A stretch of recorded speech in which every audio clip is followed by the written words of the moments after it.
welcome to Dragonheart, the official Wrexham AFC podcast and radio show on Calon FM and available as a pod afterwards. Today we are Neil Williams, Mark Griffiths and Chay Long, and we'll be talking about the Torquay game, our rivalry with Shrewsbury, and an interview with Mark Jones. Long again in the middle of the corner, he's looking for Hayden. We'll drop back post for Jordan Davis, is a good header, it's gone back in, it's 1-0! Yes! Super Paul Mullin! 1-0 Wrexham! It was coming, the pressure was relentless. This is Dragonheart.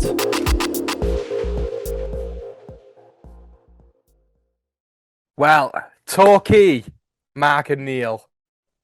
That was, well, Neil, it was spectacular, wasn't it? Oh, it was total football. The whole team played excellent. You know, the passing was slick.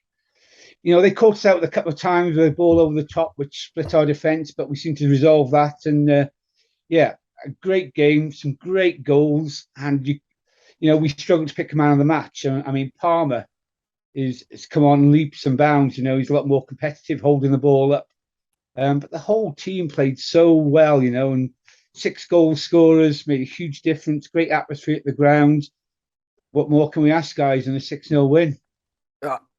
I have to echo that, Neil. It was a joy, really, for me, because I went to the game as a fan. I don't get to go often. It was my girlfriend's birthday, and I said to her, "You couldn't get a more perfect birthday game than that." Did you enjoy it? Oh, she loved it. She goes quite often anyway. She really enjoyed it. But Mark, 6 goal scorers in one game, different, and all different types of goals as well. I thought it was rubbish. Nothing. Yes, and I guess that tells us something about the quality of the team we've got. Well, maybe not the quality, but the fact that we have lots of goal threats. I mean, let's be honest. There have been times recently where we've watched Wrexham teams and you think, okay, there's 1 or 2 players there who might score goals, but beyond that, who can we rely on? Whereas here, we've got goal threats coming from everywhere, haven't we? It's exciting. And I don't know if you saw that the bizarre stat that I managed to dig out on the Wrexham Anorak, that before Parkinson came to Wrexham, the last time we had 6 scorers in a game was 1974 against Bretton Ferry in the Welsh Cup. And the last time we'd done it in the league was 1970. And yet, since Parkinson's come, it's happened 3 times. So it tells you something about our ability to score goals, doesn't it? I thought Phil Parkinson's football was boring. Yeah. Oh, it is. Yeah, terrible, isn't it? Parky ball. Yeah. You know, it was the best game of the season, to be fair. All round playing. Yeah, I 100% agree, Neil. But the thing is, though, look at the results we've had this season so far, you know. Apart from the odd little blip here and there, we're scoring goals for fun. You know, the only game we've lost is Chesterfield, and they're the second best. Well, they're at the moment, they're top of the league, and they're only a point ahead of us. We're starting to become an unstoppable juggernaut, Mark. Well, especially at home. More stats if you want. So we played 10 games now. So if you look back over our whole history, we got 24 points after 10 games. 23. That's the second most since we joined the Football League after 10 games. We've got the second most goals after 10 games. We've conceded, what is it, the 6th? Oh, actually, that's not so impressive. That's about the 10th least. All right, fair enough. We've got the best goal difference after 10 games since we joined the Football League as well. It's just phenomenal, isn't it? Most goals by our 2 top scorers after 10 games. It's the 4th most since we joined the Football League. So all those stats, I mean, this is a flying start of the season, isn't it? Really incredible. Well, it is, but have you got to take into consideration that there was 2 points when we joined the Football League and now we're 3, Mark? I've adjusted for that, don't worry. So I've given 3 points to the teams before that rule change came in. Okay. Right. I'm going to play devil's advocate now I've seen a lot of Notts County fans, a lot of Chesterfield fans saying on Twitter and other places, yeah, you're playing well at the moment, but every time you've come up against a decent side, you've either drawn or lost. Neil, what's your reply to that?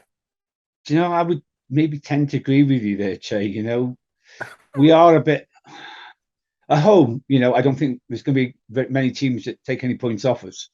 But away, I don't know what it is. We just, whether it's our game plan, I don't know. But, you know, we struggled against Southend and I thought we were very poor against Southend. You know, Oldham Saturday should be a very winnable game because they're really struggling. But, you know, we should be knocking 3 or 4 past them. But I don't know what it is when we go away. The confidence doesn't seem to be there the same as when we're at home. So I tend to agree with them. You know, big games, I think we may rise to the occasion this season. You know, Chesterfield was maybe a one-off where he mixed it up. Parkinson did, and he shouldn't have done. He should have left it as it was. But only time will tell. You know, as the season's going on, you know, we've got the depth in squad. You know, to bring extra players in like we did on Saturday with Dolby coming in and scoring. You know, the subs we made. Where Chesterfield, Notts County have, you know, injuries, suspensions, are they going to have, you know, the strength and depth to keep their momentum going? Like hopefully we will. I personally disagree with them. I can see where you're coming from, Neil. You raised some good points there, but I think the good teams we've played so far, we've played some good teams and beat Dag and Redbridge, who are going to be a good side this season 4-1. I think Southend draw away from home's a good result. You know, the Yeovil draw was, you know, the conditions were poor. And, you know, Chesterfield are a very, very good side. Losing 2-0 to them when we're finding our feet, I think is, you know, acceptable. So that's my that's my 2 pence in that. Mark, what do you think? What would be your reply to that? I'm on your side, Chay. That I look at it and I think, well, we've got who have we actually played? We've played. I agree, Chesterfield was bad, but it's for the reason that Neil said, that we experimented, and I think Parkinson's learned a lesson from that. First 3 games we weren't quite right. So since then we've had one off day, the Southend match, and we dug in and got a point out of a game we could have lost. Who have we played? We played Woking, who were 7th. We scored 3 goals at their ground and won. We've played Eastleigh, who were 11th. We beat them. We played Dagenham, who were 12th. We put 4 goals past them. We played Dorking, who were 13th. But at the time, we were in the top 5, and we scored 5 goals at their ground. I'm not... You can only beat what's put in front of you. And I think that, well, the reason for us wobbling was at the very start of the season. We were still settling in a bit, still working things out. It was a selection mistake at Chesterfield, and like you said, the conditions were poor at Yeovil. We'll find out for sure, possibly next week when we go to Notts County. I tend to agree with you, Mark, but, you know, Dorking is the only team we've actually beaten away comfortably, you know. Yeah. Woking, what was it, 3-2? Mm-hmm. You know, drew at Southend, drew at Yeovil, and lost at Chesterfield. Eastleigh and Dagenham were both home games, weren't they? So we beat them with, you know, I can see us beating everybody at home. It's just the way, if we can nick a point away, you know, I think that's all well and good. But, you know, some of these, you know, Oldham game is not a must win, but be interested to see how they get on Saturday and whether they keep the same team and play the same kind of football they play when they're at home. But you put that Dorking win into perspective as well, though. They beat Notts County 3-1 this season. So I think Dorking are actually a pretty decent side. So, yeah, I don't know. I think we'll find our feet with the away form. But I do think if we're going to win the league this season, it is maintaining this home form, isn't it, Mark? Oh, yeah. We've got to sprinkle a lot of away wins as well, because you're probably going to need mid-90s or something to win the league this season, looking at the way teams have started it. But who's better equipped than us? Who's playing football like us? I agree there's a discrepancy between home and away form, but hopefully as we find our strides, we'll rectify that. And last Saturday was a beautiful template for how we need to go forwards, wasn't it? I mean, it really was magnificent. The 2 strikers, the quality of their play, the midfield's got in control of the match, didn't it? Yeah. I sort of had a sort of vague feeling that we let in too many goals, but we let in, we've had 4 clean sheets out of 10. So maybe I'm being a bit unfair in saying that. And the reason we look a bit open at the back is because we are really going for it. Our wing backs are extremely advanced. So yeah, I'd be worried if I was one of the other teams' fans, not us, because they're going to have to somehow finish above us. I'd agree with you, Mark. I think it's all work in progress at the moment, and I'm sure, our form away will improve. I'm sure we'll get far better, away from home than we do at home. So I'm very confident that come end of the season we'll be top of the league by a country mile. And I hope so. Just to celebrate that form as well, at home we're averaging 4 goals a game. It's not bad, that is it? No, you can't knock it. Brilliant, yeah.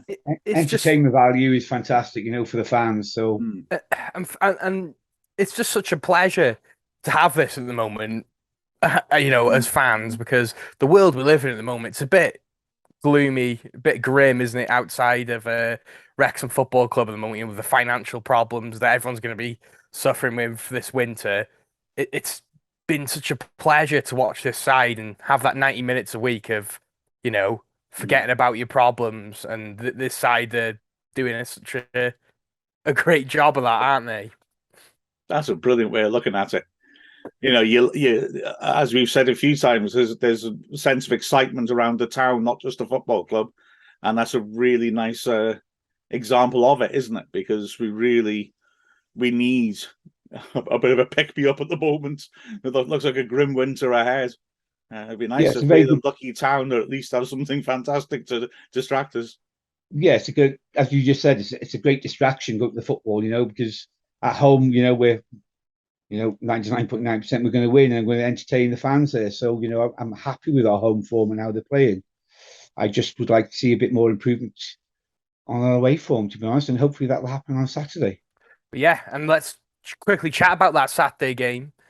Oldham away, it's a game that could be played at League 2, League 1. They're a big club, Mark. It's nice to be playing Oldham and Notts County back to back. It feels like this is a bigger league than a lot of people think it is. Yeah, I mean, Notts County, when I was a kid, they were in the top division, and Oldham were in the Premier League, weren't they, as well, first season of it? It is a big occasion. They've had a wobble lately, haven't they? There's only 5 points off the playoffs. They're still early in the season, but they've had a wobble lately, and we just need to step out and capitalize upon that. But I mean, they're going to raise their game because they're going to have a lot of loud fans there backing their team up as well. It's not going to be straightforward, but then if you set yourself high standards and want to win a league, nothing's going to be straightforward, is it? And then straight to Notts County. Oh, I mean, always a great atmosphere there. Fantastic historic club. They're older than us. The nerve of it. Well, it's 2 really vital games. If we can come out of these 2 games unbeaten, I would take that. I'll be happy with 4 points. Beating Oldham and maybe a draw away as well at Notts County. We've got to remember we've taken 2,300 fans to Oldham on Saturday. We could have sold a lot more, but they didn't release any tickets. And I see they've just signed John Rooney today on loan from Barrow. Oldham have. So whether he'll play against us on Saturday will be, to be seen. But it'll be a tough game. But I can't see anything but a Wrexham win on Saturday. I think he'll play. They've got Fondop as well, of course, who likes winding Wrexham up. And they've also got someone of a point to prove in Ben Tollett.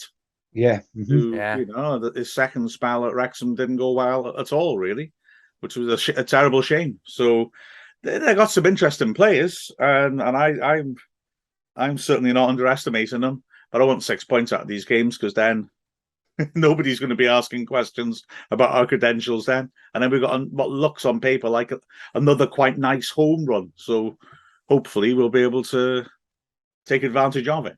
Can I just go back to the game as well on Saturday to say Anthony Ford has been embodied this sort of steady settling of the team into its style of play.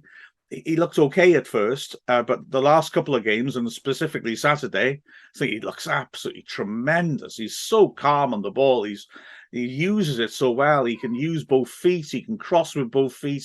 He can shoot. He was so unlucky. You just felt he's destined not to score when he hits the inside the post, and then he's just beaten to a chance in the goal mouth, and then he scores right at the end, a smashing goal. I think Ford is really, again, like a lot of other signings, Parkinson's makes starting to clearly show why he should be playing a couple of divisions higher up. Yeah, I 100% agree. To be fair, I think, Mark, you could argue for pretty much every player on that pitch on Saturday should be playing a couple leagues up, including Max Cluworth, who's our, youngest player, who's at least got the least experience. Yeah. But for me, you look at where the goals have come from on Saturday. We've got Jordan Davis, a central midfielder. We've got 3 goals from strikers, a goal from a centre half, and a goal from a wing back. That is incredible, isn't it? Oh, the team was sublime on Saturday. I mean, it was enjoyable football to watch, and I think they've grown as a team. They seem to know where each player is going to be now. So I think they're getting to, and to get better as the season goes on, I hope. I thought, nobody would have beat Wrexham on Saturday. Anybody in the league come to Wrexham on Saturday wouldn't have beat us because we were so good. The football was fantastic. The passing was slick. The 1-2s they played in the opposition box was it for the 4th or the 5th goal when Derby scored was sublime. So yeah, the confidence, the whole team you've seen has grown in the last 3 or 4 home games. You can name half a dozen players there who've improved vastly in the last 3 or 4 home games. And if I could take your point further, Chay, I was just trying to think through of the whole team this season. A whole team had started on Saturday. Only Cluworth, Young, and Jones haven't scored. So 7 of the 3 have scored, plus 2 of the 3 subs have scored this season as well. So we're really spreading it around, aren't we? It's the goal this season is to get Mark Howard a goal, I think. Yeah, I reckon. If we won the league and we get a penalty, Mark Howard takes it. Like it, Jose Luis Chilavert free kick. Get him up on the edge of the area, take the free kick, and then goes. That could be a fun extra factor in our get home games. Howard sprinting back when he's hit the post. Oh, brilliant! But yeah, it's been such a pleasure to watch this Wrexham side, and a little bit of a blast from the past now, Mark and Neil. After this, we're going to be talking to a Wrexham great in Mark Jones. Wrexham's Heartbeat. This is Calon FM. Mark, it's an absolute pleasure to speak to you again. And one of the really outstanding players for us of the first decade of the century. And I've got to say as well, I mean, everyone enjoyed your performances, but I think as well the fact that you're local, that you love the club anyway, always makes a big difference. And you've followed Wrexham for a long time, haven't you? Yeah, I mean, all my life really. It's always Wrexham has always been involved. I was there from the age of, I think it was 8 or 9, until I was 26 in the end. But yeah, it's always slightly different when you're a local lad. But yeah, really, I'm really proud of what I achieved with the club, really. And all your mates are Wrexham fans, I believe. I remember reading something saying when you were playing for us, saying you could never play for Chester because your mates would never forgive you. Yeah, well, I would never play for Chester anyway. But yeah, I mean, obviously being local, you've obviously got friends who support the club as well. So it's, I mean, being a lad from Wrexham, you can't really end up going to play for Chester unless you really got rhino skin. But no, it wasn't for me, that. And you punished them a couple of times as well, but we'll get to that in a second. But I mean, I always remember you coming on. Your debut was exciting, there was a bit of buzz. People knew about you, and then you came on. That was the promotion season, wasn't it? You came on against Exeter. and set up Andy Morrell for a tap-in to finish his hat-trick, and he missed it, if I remember correctly. He did, yeah. I remember that quite well, actually, yeah. In front of the Cop at the time, I think it was. You had to put your house on Andy scoring that, but he let me down there. Yeah, exactly. It was typical of the play we get used to from you, though. The really nice assist, the lovely weighted through pass like that, and that was a big part of your game, wasn't it? Feeding players of good movements and being able to spot their runs. Yeah, it was. I mean, it's always been probably one of my strengths, that is. But at the same time, I was playing in a good team when I first entered the first team, if you like. I had the likes of Darren Ferguson, and he could pick a pass quite comfortably. But yeah, I mean, it was always a strong point of my game, that picking the pass out. Yeah, I remember seeing a thing in the program saying that they liked you playing off the striker because you get in the box, you get shots off, you play those passes, but they also liked you playing deep. As a Pirlo style playmaker, pinging the passes around, and it was sort of debating what was the best way to get the best out of you. And I'm saying, my recollection of you was you felt like one of those centre mids who could do most things in the game, certainly the creative things. Yeah, defending was my strong point, Mark. Unfortunately, I think that's why we played three in the midfield for a lot of my time at Wrexham, and I kind of had a free role in a way where I had to run around and try and defend. But I think Dennis Smith knew my strong points were, and he knew what my weaknesses were. And defending was definitely one of them. Good manager to play under Dennis Smith, was he? Yeah, brilliant. I'd never say a bad word about him. At the end of the day, he gave me my first professional contract, if you like, and he was really good to me. I was only at the time probably 18, but no, I couldn't say it. But I don't think any Wrexham fans got a bad word to say about Dennis Smith. His time at the club, it was obviously under Cloud. Imagine him being at the club now with Phil Parkinson, brilliant. But with the backing that Dennis Smith would have had now, I think he would have done a cracking job, to be honest. Yeah, because he did. There wasn't much money to play with then, was it? And he still brought some real quality in, didn't he? He did, didn't he? Yeah. So I mean, just goes to show I think with Dennis, he was just more of a gentleman. He would just be straight. He's just really fair and kind of like, I suppose kind of like a granddad, if you like. But you want someone you try not to let down. If that makes sense. That's fascinating to hear that, because I always remember waiting in the press room afterward the games for the press conferences, and in there he was more scary, I would say, than grandfather. Oh yeah, don't get me wrong. Yeah, he definitely had his moments where he would not make you cry, but you'd know he wasn't happy. I remember a time when I think we were playing Bristol Rovers away. It's probably my first full season, if you like, first full season in the first team. I think we drew 1-1. It was about, I think, 5 or 10 minutes to go, and I'd done something, and the ref warned me, and then within 2 minutes I booted the ball away, and it was a free kick or something along them lines. So I didn't think nothing of it. I got a yellow card, and then when I went in the change room after the game, that was the first time I really had. I think he was calling me a petulant child. Looking back, it's quite funny, but he's probably right. That's quite something, isn't it? Well, I'm just thinking of Phil Parkinson, of course, on Welcome to Wrexham is sort of getting famous because I'm sure they've misheard it, but they say he calls them fatty footballers. I thought that's what he said, but I'm not quite sure, Mark. You probably know better than me. I just don't imagine. I don't know. It doesn't seem like the right thing to say somehow. But anyway, compared to petulant child, that's just quite out there, isn't it? Dennis Smith always, I thought, when he come in for press conference, I quite liked the fact he didn't know which way he'd be. Sometimes when we hadn't played that well, he'd come out and be quite upbeat. And sometimes when you think we played well, he'd come out and he'd be quite angry. And I sort of quite liked that, especially when you think, well, yeah, we've played quite well, but he still wants more. He's a demanding manager. Course, I think that's good, that.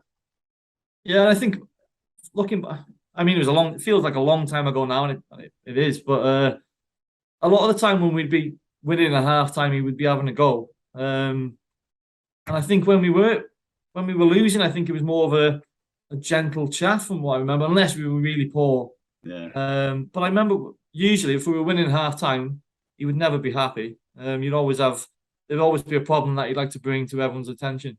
I always remember that promotion season when you were in and around the squads, that we went down to Exeter and didn't play well, lost 1-0, and he famously went nuts with the press as well.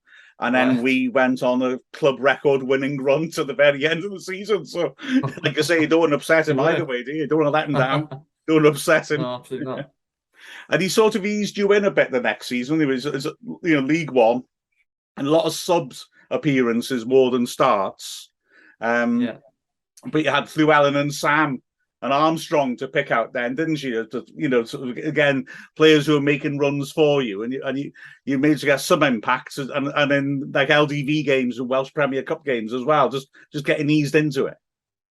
Yeah, I remember, like you say, but when you've got a good team, it's always easier to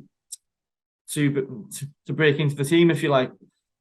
Because as later on in life, or in my career, if you like, young lads coming through into a team that we were really struggling, it's always going to be difficult. But looking back, for me, I came into the team that was a strong team, full of good players, really. So I was lucky. And you also, by this point, are in the Welsh under-21s as well, and that must be good in terms of getting extra experiences working with new people. Yeah, it was brilliant. To be honest, Mark, I never liked going away from home. A lot of the squads I pulled out, I did have something wrong with me, as in a muscle was tight or something along them lines. But I used to hate going away, traveling away from home. But when I was there, I really enjoyed it. It was just that thought of going away from home. I've just always put me off going away with the 21s. But like I say, I was really, I think I only played 5 or 6 games for the 21s when I was probably involved with about 30 training camps for the 21s. But I just always kind of dropped out. So looking back, I don't really regret dropping out with niggling injuries and whatnot. But yeah, you're playing with good players, the 21s. A lot of the lads, like, obviously there's Gareth Bale, who was there at the time. I think he was only 15, to be honest. He was drafted in, but it was a great experience. Brilliant. And I guess that was the start of the youth developments that Wales have put in, which has led to our success more recently as well. Could you tell then that there was more of an emphasis on like those youth playing and getting the training at that level right? Yeah, I think so. I mean, when I look back, for me, it was obviously John Toshak was the manager of the first team then. And obviously Gary Speed came in afterwards, and what a job he did and everything. But John Toshak brought a lot of the young lads through as well, a lot of the older lads now, if you like. But at the time, it was John Toshak who was in charge when I was there, but involved with the squads, if you like. But the likes of Aaron Ramsey, Gareth Bale, there was David Cottrell, a lot of young lads who came through when Toshak was in charge. So. And I'll jump out of sequence a bit here to say that, of course, you did play for Wales as well. Made your debut at the racecourse. I mean, that must have felt like amazing. Yeah, don't get me wrong. I was delighted with that. I was overjoyed with that. The moment when I got onto the pitch, it kind of felt a bit of a token gesture with it being at Wrexham, and I think there was 3 of us in the squad: me, Chris Llewellyn, and Stevie Evans. So it was a bit, I was obviously really proud to represent my country, my hometown, but part of me felt like it was a bit of a token gesture. But not the only time we played for Wales, though, to be fair. No, that's the good thing, Mark, because one cap wonder in your hometown. I actually did get on the pitch against Bulgaria, in Bulgaria, if you like. So at least I've got 2 caps, if you like, and not just the one.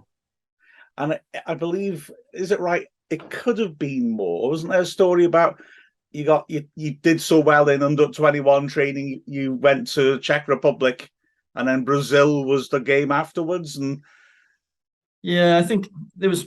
To be honest, sounds ridiculous now, but looking back, we travelled from Cardiff to go to Czech Republic to play a game there. Obviously, I wasn't involved.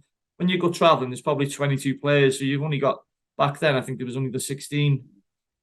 But they fit you with a suit and shoes and whatnot. But the shoes I put on, they were so tight. But I left them on. We got on the flight, got to the Czech Republic. By the time I got to the Czech Republic, I just had blisters all over my feet. So what happened then? Because Dennis Smith, I don't know if you remember, but Dennis Smith said I pulled out of the squad because I had blisters. But it wasn't blisters. The blisters made me, my glands, if you like, in my groin. It was like as if I pulled a muscle in my groin. Yeah. So then we played the Czech Republic, and I couldn't move. We were training after. So in the end, I went to see John Toshak, and he sent me back home. But then the big story was then that I could have been playing against Brazil. Whether that was right or not, I don't know. But I think it was at White Hart Lane. I think that's when Gareth Bale made his debut, I think, for Wales as well. So yeah, who knows, Mark? I don't know, but it would have been nice. Don't get me wrong. It was the Welsh FA's tailor's fault then, giving you the wrong shoes. Yeah, well, that's shocking. I don't know where they got these shoes from. The mines, I think. They were I think they were a size 9, so I don't know what happened, but I should have just taken them off. But I think they went straight in the bin then. One. I can imagine. Yeah, absolutely. Going back then to when you started to become a regular in the first team as well.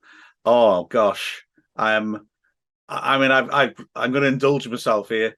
You scored a lot of fantastic goals, but that goal you scored at Oxford, that is one of my favourite ever Wrexham goals. It was just fabulous. You remember that one, I'd imagine. Yeah, I do. I think my dad still watches that now on the old DVD. But yeah, I mean, it's just one of them. It was just off the cuff where the balls got played, and I just flicked it around the lad's leg, and then it just sat up nicely, so I just caught it well and it's gone in. But yeah, I mean, that's probably my favourite goal. Yeah. There's that one there, or probably the one against TNS in the Welsh Cup, I think. Yeah, but that, yeah, the Oxford one's probably my best. Yeah. And could have gone anywhere that though, but luckily it did go in the top corner. Now don't say that. Yeah, if you're trying to score and it flies in like that. Don't say that at all. Goodness me, you're not giving yourself enough credit there, I tell you. That was a wonderful goal. And then there were big matches coming in those periods. I mean, of course, Juan Ugarte comes in. It must have been fun to have a player like him as well. Like I talk about players with good movement. He was a nice target to try and find. He was. Yeah, well, back then everyone knows who Juan Ugarte was. The goals he was scoring, it'd have hit his like anywhere and gone in the net, but he was just an all-out goal scorer. Didn't really do an awful lot build-up play and whatnot, but if you give him the chances, he would score goals. And how many did he score at home, Mark? It wasn't many at the end, was there? They were all away from home, I think. He only scored 2 at home. It's a 24 total, but he didn't play the whole season. But only 2 at the racecourse. It's amazing. Yeah, it is, yeah. But obviously that game against Hartlepool, where 6-4. I think Juan scored 4 or 5 then, did he? He scored 5, didn't he? But 5, I know he scored the other one as well. Yeah, that's the only reason I remember there was either 4 or 5, yeah. Well, I mean, for anyone listening, I mean, it was an amazing game. And he's scored 4. It's 4 all, about 5 minutes left. And then you're the player who scored the goal that put us ahead 5-4. Ugarte got another one afterwards to make it 6-4. But I mean, in a crazy game like that, as it's coming to the end, you must be aware when the ball comes in for you that, right, I've got to nail this. We've got to win a game that's so crazy. Yeah, it was quite. I remember quite vaguely. It was a corner, I think, and we broke from a corner. I think it's got on Twitter in the past, and I've had messages of people saying, "You can't run. How have you ran that fast?" And it actually looks like I've actually looked quick on that picture, the video. But I remember scoring, and then within a minute, I think I got taken off because Dennis Smith didn't trust me to defend. So Yeah, but I remember that well. It was a great, unbelievable game. Good trip on the way back on the bus as well. Everyone obviously buzzing. 6-4 away from home. Brilliant. Oh, I'll bet it was good. And it wasn't the only big away win we had. Like you say, Ugarte couldn't stop scoring in away games. Maybe because, he was so quick and it helped, on the counter-attack. Maybe that's what suited us. I don't know. But I remember we stuck 4 in at Chesterfield and he scored all 4, I think. Yeah, he did, yeah. And then another game where you came up with a very big goal was at Oldham, the semi-final first leg of the LDB Vans Trophy. He scored a quick hat-trick, but you got the second goal in that game, and we were 3 up after half an hour. That must have been, knowing that the final lay beyond, that must have been a big occasion for you. Yeah, what my first memory of that game is that within, I think it was first 5 minutes, their centre half has gone to play the ball to their full back, and instead of, I've only gone half-hearted. I could have, if I had sprinted, I'd have cut it out. I remember Daniel Ferguson going nuts with me for about 10 minutes. I couldn't get away from him. He just kept going on. But yeah, it was obviously we were 5-1 up at one time, and the game was done. But then obviously they got the 2 goals back. Made the second leg a bit interesting, but luckily we were comfortable. I remember feeling quite nervous in that second leg, and like my brain is saying we won by 2 goals in the away match. This is fine. Yeah, but I couldn't help my guts was saying if they get the first goal, we seemed a little, I don't know if I want to say edgy, but we didn't score till the second half, did we? Once Crystal Palace scored, it was over. But that's it. There must have been 1-0. 1-0 mark. 1-0, yeah. Yeah. But there must have been that slight sense of, oh, we better not blow this now. Like I said, playing in a cup final in Cardiff would have been a big deal, wouldn't it?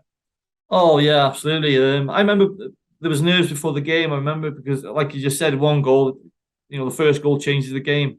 Probably it was half-time 0-0 because we were on it edgy. But as soon as the goal went in, I remember it was pretty comfortable after that. The game was done. And then the excitement started. Yeah, I'll bet. Gosh, the build-up to it must have been incredible. Lots of people hassling you for tickets, I'll bet. Yeah, there was from memory, yeah. There was no one in Wrexham that day, was there? Exactly. Everyone was down there, but it was a great build-up. And obviously, we were struggling at the time in the league for whatever was happening, but it gave us all something to look forward to that day. So, and then when it actually came, what was it like, to be in the changing rooms beforehand? Yeah, it's surreal, really. You step out in the Millennium, and obviously it's huge. But I remember all the lads. There wasn't many phones. Well, there was phones, but not like they are today. It was just little Sony Ericssons and whatnot. But I remember obviously. I think someone had a camcorder. Was it Juan's diary or something along their lines? That's right. Yeah. So I remember that was floating around. But it's the build-up is pretty vague, to be honest. Once we were there the night before, but obviously the game and afterwards is clear as day. When you get a big win like that, it's in our history. You look back at it. Yeah, sure. You sort of feels like, oh, well, we're always going to win that. But it went to extra time, didn't it? It was Southend were strong opponents.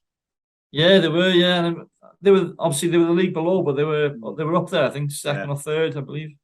But yeah, it was a strong. It was a tough game, but they were a strong team.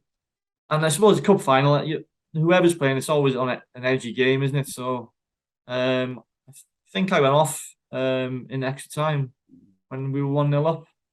And then obviously Fergie scored the goal on the forward roll. What an atmosphere with all people from, you could see them in the crowd, it was just, but like obviously since then it's been the Wembley games and whatnot, but the Millennium was probably the highlight of my career, if you like. And you were part of the first ever Wrexham team to win a trophy outside of the Welsh FA, and a sort of national trophy, if you will, and no one could take that away from you. It's a fantastic achievement there. Yeah, definitely. And it's not an easy cup to win, as you know, as Wrexham have known for years. But yeah, good achievement for everyone who was involved, really. Yeah, and dude, there were some real characters on that team, weren't there? Strong characters as well, you know. There was, yeah. I could be talking. Well, I don't want to bore you all night, Mark, but if you talk Go about ahead, I don't mind. I'm loving it. Each player, there's some brilliant characters in that team. Even Kev Russell, who was obviously the assistant manager, one of the biggest characters there himself. You know, just constantly serious when he needs to be serious, but when you want to laugh and that, he's brilliant. But so many. You could, like, obviously Danny Williams, who's big mates with Danny. Great, brilliant character around the changing room. There was loads, wasn't there? There was obviously Stevie Evans. Yeah. Sorry, Stevie wasn't there then, was he? I don't think. I think he was after that, wasn't he? Dennis Steve Roberts. Steve Roberts, yeah. Yeah, I mean, I could talk about everyone. There was Carlos Edwards was there then. Yeah. So many different characters there. So it was an easy team to play in, Mark, as a young lad. Just because you had so much experience around you, so it was massive for me to be able to do that. If I did it into a team that wasn't like I say, struggling, it might have been a completely different story. And again, I sort of, thinking back to what you said at Oldham, people like Ferguson in midfield, or Scott Green came back for a little bit while you were in the first team as well. Those sorts of players, I assume, would really keep a young midfielder on their toes. Sort of players you're going to learn a lot just by playing alongside. Yeah, definitely. They demand stuff from you see, and everyone's different as a player. But when you're young, to me, that helped me. Just because I didn't want to let them down more than anything. So, and they would guide you and where to run. They basically control what you're doing just by talking. Yeah. And there was a massive, it was a massive help for me. That was. Yeah. I think once I got a bit older and the team started struggling, them sort of players left. I think that's when I kind of struggled. Where maybe the demand, it's not down to everyone else, down to me as a person. But I felt like that's what I kind of missed towards the end of my Wrexham career. It's natural, I think. For me, looking at players in the National League, sometimes you see players who you feel, they make good moves, but their teammates can't see them because they're playing at a higher level. People would spot that, and you see a lot of quality players who struggle to get the best out of themselves because maybe they're playing with players who have that sort of education. Don't get me wrong, I'm not accusing people of not being good enough to play with me at all. But I am. Don't you worry. But no, just what I meant was is in people just talking you through the game, so you can kind of hide your weaknesses, and you just can concentrate when you get the ball. Then it was just maybe just little things like that. Yeah. But no. We'll go with what you said on Mark. Appreciate that. Yeah, nice one. I've got to say, Mark, I hope you don't mind me saying this, but something I always felt from talking to you as a player was that you thought a lot about your game. I always found that really interesting, and I think there's a lot of people probably who would have the benefits of having Ferguson or Green or whoever, and maybe wouldn't appreciate it. But you were always, it struck me, somebody who wanted to think about his game. Think about what he'd done, analyze it, think about what he could do better next time. That struck me as part of you and part of why I think you were such a good player, for me. Yeah, thanks, Mark. For me, it was every single game. After the game, I'd always try and look to see how how can I do that better. For me, with a lot of it, especially when I was younger, I wanted to get better defensively. That didn't happen, but it was just any little thing. I would just think, if I had a chance on goal, I kicked the ball along, and I should have just drilled it instead of curling it. Just little things like that. Or what I always used to work on was my control. When you're controlling the ball, try and control the ball away from where your defender is. And I think, regardless of what level you play, if you can control the ball how you want to control the ball, it'll always be beneficial, no matter what level you're playing at. Well, I'll be honest, and I'd say that I I found you were my favourite player to talk to after matches, because I didn't talk. no. I'll be doubly frank. I say a lot of the actual journalists, I think, quite liked people who said a lot, regardless of whether it was interesting, because they'll get their copy quickly and they can get it down.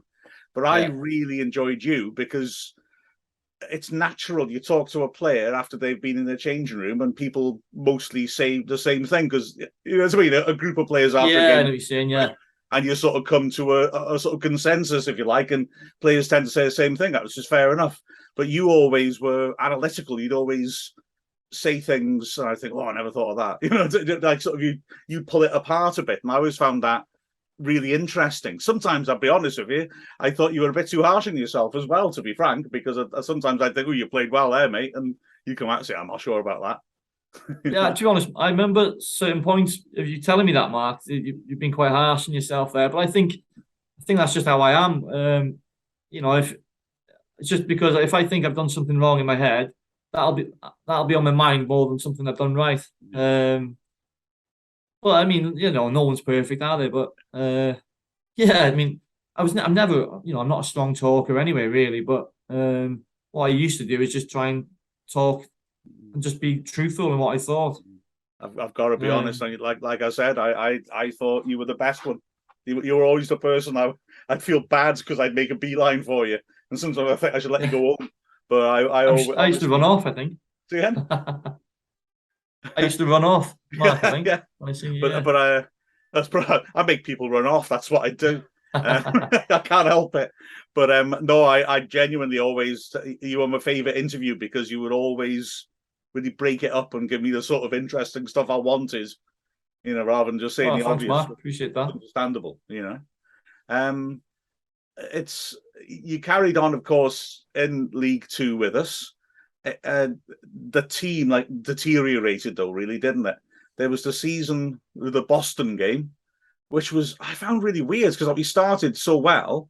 You were on the right side of midfield, as I recall. I think 5 goals in the first 7. Stuck it to Chester, not for the only time. You know, he scored at Diva, and then everything. And we hammered Sheffield Wednesday at Hillsborough. And then suddenly went from that to which fell apart and was so close to getting relegated. It was a very weird season, wasn't it? It was strange. Yeah, I think it was the year Neil Roberts signed back from memory, and we'd started really well. And I remember Dennis Smith said, "You're going to be playing on the right hand side." I never liked playing on the right hand side. In my head, it's the wing. You're on the wing, but it would be like, well, you're not on the wing. You're inside, but you can only go one way in my head there on the wing. You can't really twist and turn both ways. But we started really well. Like I say, I think we Sheffield Wednesday was it 4-1 or 4-2, I think. Mad, huh? And then I think was it Accrington, wasn't it? I think we played them on a Tuesday night. Yeah, and we were awful. 3 or 4-0, I think from memory. I can't remember properly. Was it 5? Was it? And then it was horrendous. And lost 5-2. That was it. And then it was just like... Just went downhill. Yeah. I remember it was as if everyone's confidence had just completely gone for no apparent reason other than a couple of bad results. But from that point onwards, it was just downhill. And Dennis went, of course, which I've got to be honest, say that was a decision I just couldn't understand, because although we dipped, I didn't feel we were heading for the bottom, if you like. You know, I didn't think we were going to get into real trouble. And it came right after we did really well at Derby. And it took that hell of a good run at the end and the win against Boston to actually survive that season. Yeah, it was strange. I mean, it was obviously Brian Carey took over, didn't he? So Brian did a cracking job there because we were on the floor from memory of everyone's confidence had gone. Pretty sure I was injured because I think when Dennis got sacked before the Derby game, I think I had an operation, so I was out there. I don't think I played for the rest of the season. Maybe apart from the last 2, Boston. But yeah, I think it was a game of Shrewsbury from memory as well. But I wasn't playing, I was watching. But we had a great win there. I think Michael Proctor scored the winner. And then it's just kind of flipped there where we were struggling all season, and then the confidence to come back, and then luckily we put a few good results together. Yeah, and then sadly, of course, the next season we were poor. We really did go down. I'm going to gloss over that and say that it was horrendous. It was horrible, wasn't it? It was so bizarre. I mean, there was too many players coming and going. It was like a merry-go-round. Ryan Little was obviously in charge, but yeah, the least said about that, the better. Well, yeah, that's a different interview. But strangely, you went to Rochdale for a season, and when you came back, strangely, you sort of came into a similar situation because Dean Saunders had the same sort of turnover of players, didn't he? And that season, things just didn't seem to gel in the team at all, I thought. Yeah, Dean asked me to come sign back the end of the season before, so straight away I was dying to come back anyway. I just felt like when I left, it wasn't right, and I just thought I'll go back and get in a winning team and get back promoted. That was my intention. We went back, and again, it was a team that was struggling really. A lot of young lads from memory that Dean had signed from probably like Premier League teams, but young lads. Yeah. It's difficult, as we know. It's a difficult league to get out of, especially with inexperienced lads. But yeah, it was one of them seasons where it didn't work out. I was gutted, really. Well, I was gutted. But again, I got on well with Dean Saunders, and he did, at the end he did a cracking job, and he moved on. But no, I was disappointed at how my last season went, really. But that's football, I guess. Well, you gave us all a treat after that anyway with Bala, because I tell you what, I'd never miss Scorio. I used to love watching you doing the Maradona in the League of Wales. It was absolutely epic. I tell you what. But honestly, Mark, you've given a lot of pleasure to a lot of people, and with your quality of play and your absolutely brilliant moments. And well, I'm an old white-haired man now, but I'm struggling to think of a Wrexham player who I've enjoyed watching as much as you, Mark. So really, thank you so much for joining us, and thank you so much for all you've done for the club. It's an absolute privilege. It really is. Oh, I appreciate that, Mark. Thanks very much. And, it was a pleasure accepting your invite. Thanks very much. Appreciate that. Thank you, Mark. I'm Luke Young, and this is Dragonheart. Well, great to hear from Mark Jones there. He was such an amazing player for Wrexham. Growing up, one of my favourite, if not my favourite player, as a little kid watching from the Cop.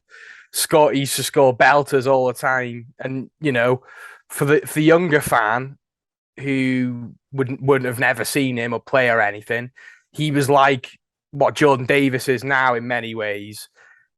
He was such a great player, wasn't he, Mark? He had a lot of potential. It's a shame he didn't really fulfill it, really. Beautiful player. Played for Wales. I mean, right-footed Jordan Davis. Yeah. Perhaps.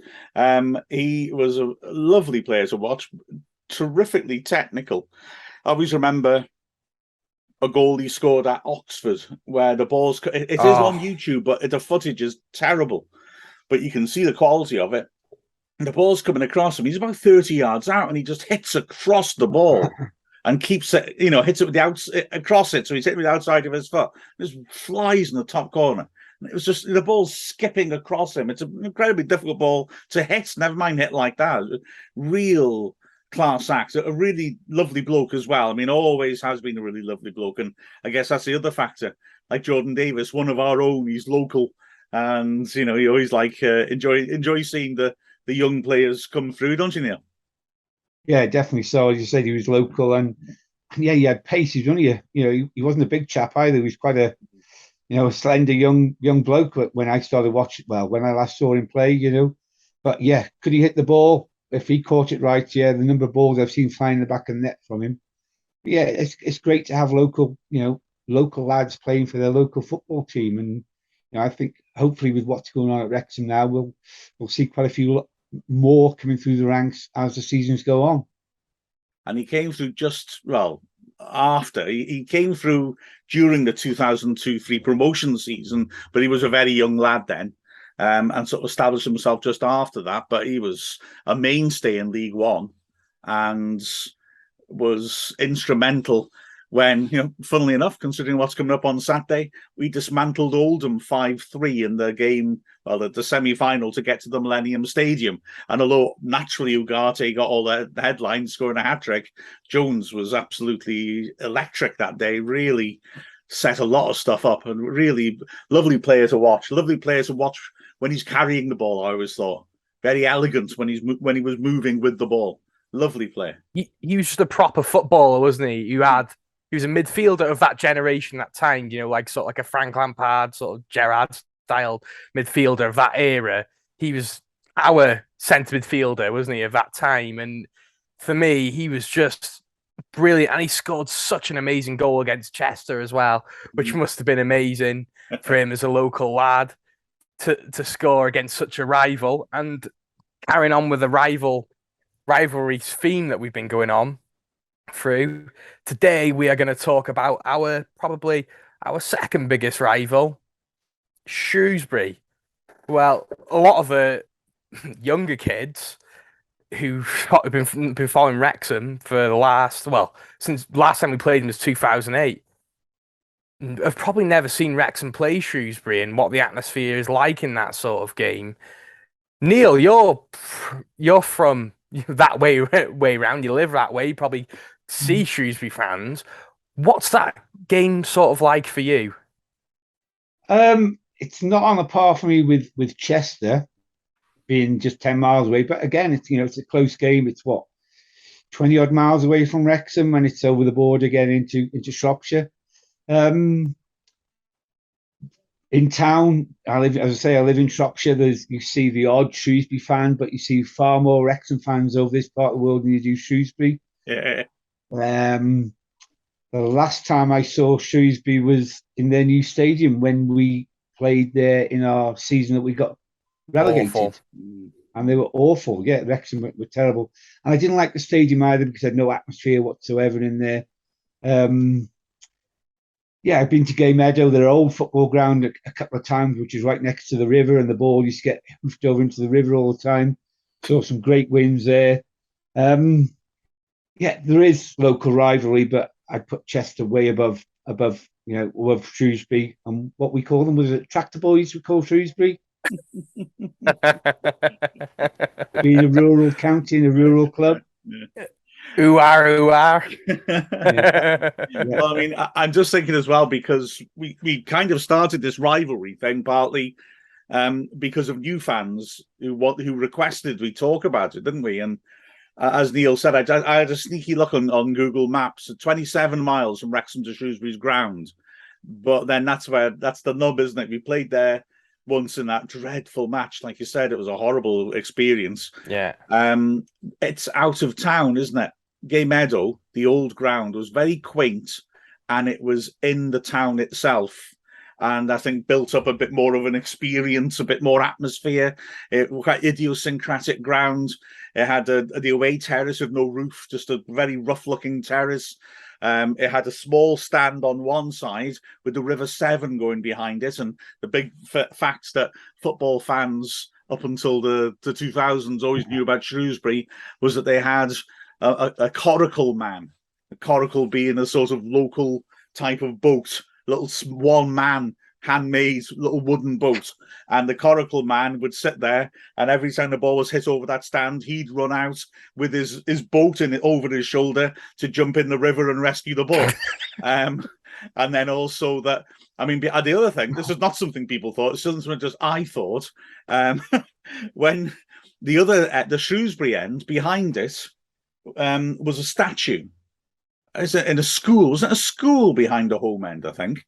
And in the middle of the yard was a big statue of this bloke who always had his face pointed away from the pitch. And I used to think he'd been there for over 100 years, heard all the games, but never been able to actually see what was happening, which I felt very sorry for him. But it was... I agree with Neil. It's not anything like the Chester derby, but it is a big game. Is it bigger for them than for us? Yes and no, because I found more satisfaction in us beating Shrewsbury when I was a kid than us beating Chester. Because when I was a kid, let's put this into perspective. My first ever Shrewsbury game that I ever seen was the year we went up, and that was a draw. 3-3 at home, from what I can remember. That's quite fuzzy. Yeah, My brain's that's the promotion quite fuzzy. season. Yeah, that's the we were promotion going like season. a train, and we weren't dropping points at home. And they got relegated. No, nearly relegated to the. Or maybe they get relegated that year.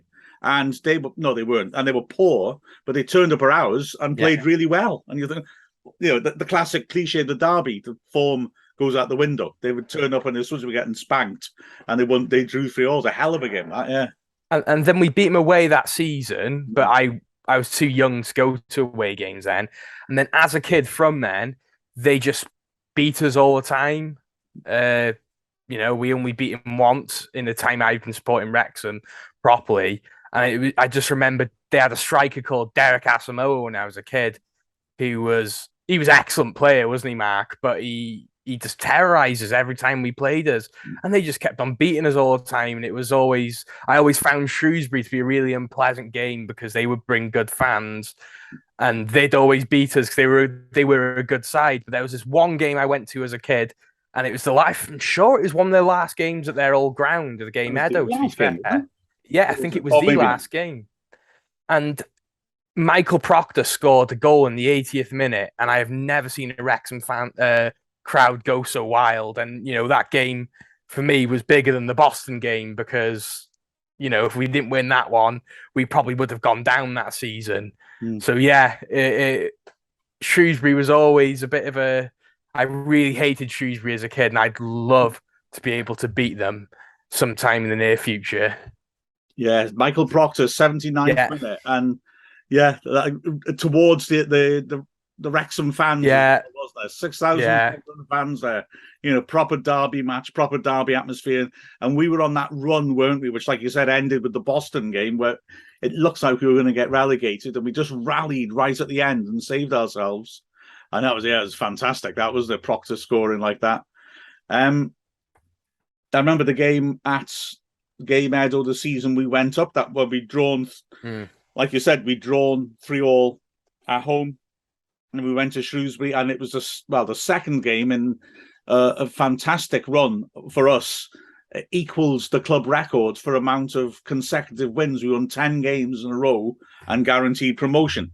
And basically, we went there. Andy Morrell scored with one of his looping headers from a fair way out, as I recall. And then Jamie Tolley, who, of course, came and played for us later on, and who had scored a brilliant goal after he scores from the 3-3. He equalised. And then Lee Jones, last minute, scored at the Wrexham end to win 2-1. If I remember, it's a player run. I can't think who it was. It was him, I think. He was 1-on-1 from the halfway line. They'd pushed up too far. And it just had that anticipation of, come on, Lee, score. But often players miss those chances, don't they? Because they've had so long to think about it. But he was a very good goal scorer, Lee Jones. He slotted it in. My big memory of Shrewsbury was my first ever away game. First season I watched Wrexham play, we played Shrewsbury in the Welsh Cup final. And it was over 2 legs. And that Wrexham team was good, well, decent. It was we were in the championship. But the year before, we couldn't stop scoring. And then we'd gone up and weirdly had a season where we struggled to score. I remember my dad always saying that they passed the buck too often. Too often they're trying to walk it in. The players look nervous because the fans did get on their back a bit. I think I haven't got used to scoring goals. They were getting on their backs about people not shooting from when they had a chance around the edge of the area. And we had a soft spot for Steve Fox, who was a real character, a real sort of one-off winger who on a good day was sensational and on a bad day was, pretty peripheral.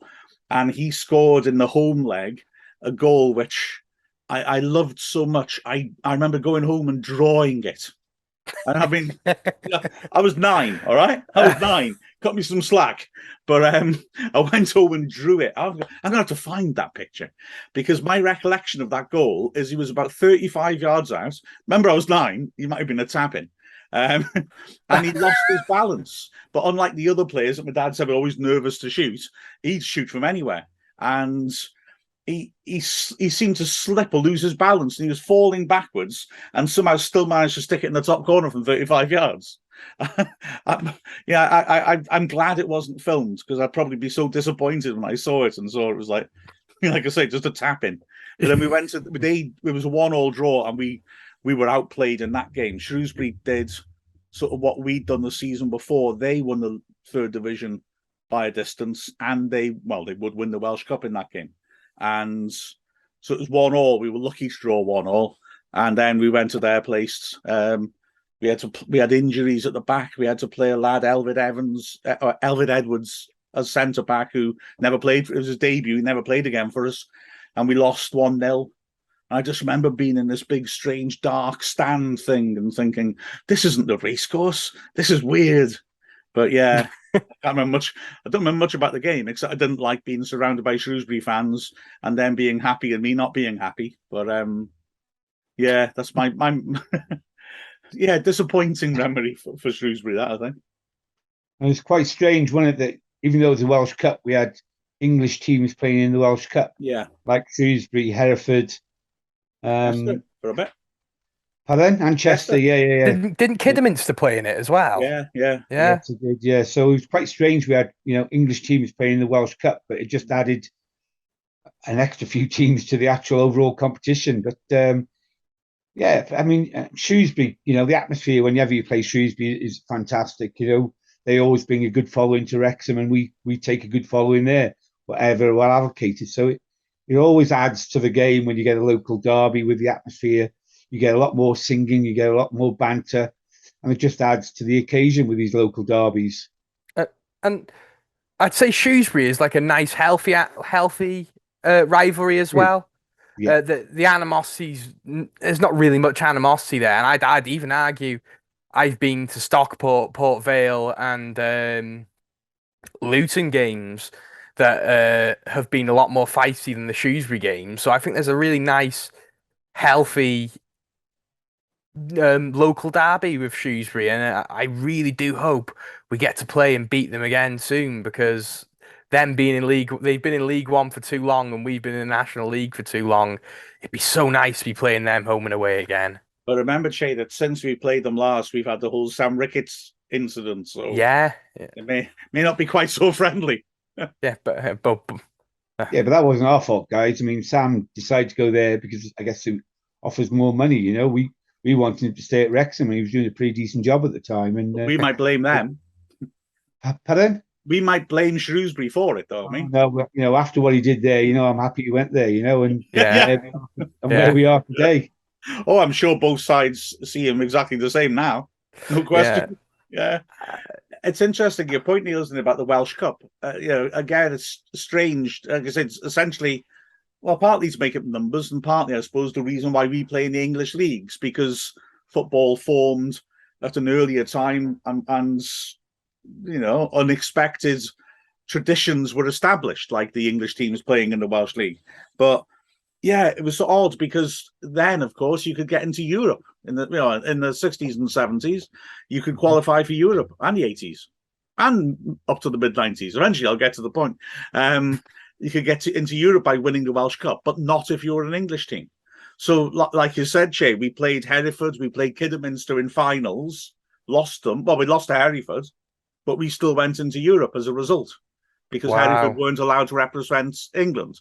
And the same, I believe, applies for us as a quid pro quo. Were we to win the FA Cup, it's just a matter of time, then we would not be able to represent England in Europe. Is that right? No, Swansea won the League Cup, didn't they? And didn't they go to Europe?